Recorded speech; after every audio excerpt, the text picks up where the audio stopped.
Good morning! Ayan nga guys, good morning. Kagigising ko lang. At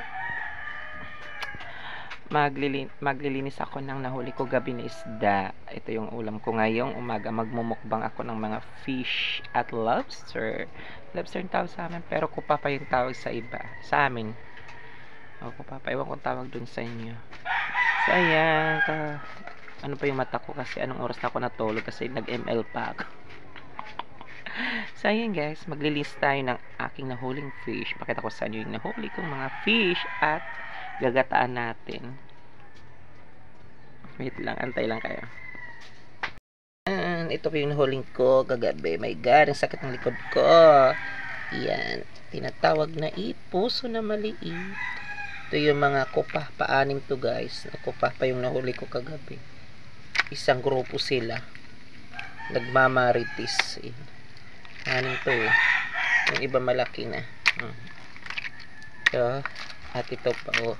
Anim yan guys. Na mga kupah pa yung nahuli ko. Ito yung mumukbang ko lang yung mga kupah pa.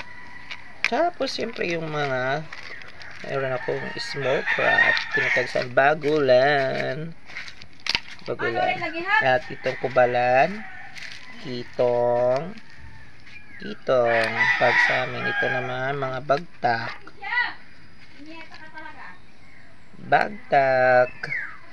Galit ng sister ko kasi mga anak niya hindi gumigising. Yan naman basak tawag sa amin to, yung kung saan yung tawag sa amin basak. Basta yun na yung nahuli ko kagabi. Kakapagod lang, kakapuyat. Ito naman tinawag sa amin si Parog. Yung bayaw ko yung pangalan Parog. Ayan, napakita ko rin nahuli kong fish. Diba, thank you Lord. Sipag-sipag lang pag may time. May ulam ka rin bukas. Salamat Lord. Wait lang, lulutuin natin at gagataan. Ayan, tapos na ko linisan itong mga yung mga fish ko. Itong mga lobster maliliit pa. Ayan, malinis na yan at gagataan na natin. Tapos ready na yung mga pampasarap. Hala, sige, anak nga ranhin. What is this name? Leaves. O, syempre may suka.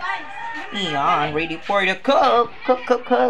Guys, iniano ko yung lobster dito sa gilid, yung crab, at yung mga lalit na fish. Para hindi siya madorog mamaya. At ilalagyan na natin yung mga syempre, pampasarap. I-spread lang natin. Tapos ito, yung dahon. Tapos lagyan na natin ng gata. Siyempre lagyan ng suke, gata. Ayan, perfect na guys. Oh. Okay na to. Charot. Yes! Malapit na maluto ang aking mga fish. Fish. Ayan, malapit na maluto guys. Kakain na po. Rice namin malapit na rin maluto. Look. Kakain na po. Ito yung ulam ko today. This morning. Adobo. Ano adobo? Abaldong tuna.